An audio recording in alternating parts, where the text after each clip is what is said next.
I have been doing HVAC in Maine since 1985. For the first 25 years, we said heat pumps don't belong in Maine, and now 10 years ago, I decided that that's all we would do. We've installed close to 8,000, maybe 9,000 outdoor units. There have been greater improvements in efficiency for heat pumps in the last 10 years than in the entire history of oil heating. I am Scott Libby, owner of Royal River Heat Pumps. Maine has had the most successful heat pump program in the country. So if they work here, they're going to work wherever you are in the United States. Just around the corner from our office, we're slowly doing the entire campus of a Waldorf school that goes K through 12. They have converted most of the campus, and they've seen a big reduction in their electrical bills. My name is Brian Kessler, and we're at Maine Coast Waldorf School in Freeport. The heat pumps are great. They're so much better than the huge boiler, the old dinosaur in the basement, and there's less maintenance on them than that thing. They certainly are more efficient. It's our only heat source in that building, and they've been heating it since 2016.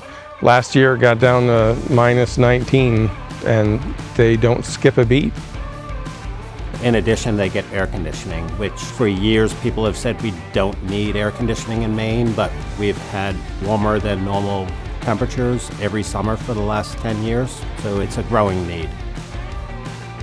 The one big thing with heat pumps is the decrease in maintenance cost.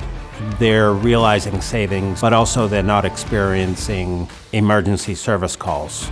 And that's one of the biggest reasons why we've chosen to only do heat pumps. We do not have 24-hour emergency service. In 10 years, we've not had a need for it. My job as a business owner is to maximize profits while minimizing risk. And by doing heat pumps, the majority of our risk is just simply drilling a 2.5-inch round hole in a house. We're not on roofs and, having to deal with the risk of injury and the high insurance rates associated with that. It's a fairly clean and relatively easy installation. I'm able to pay them top wages because we run a nice, profitable business. They're working great work schedules. They really love what they do. And that, to me, is the first step towards running a successful business, is having happy employees.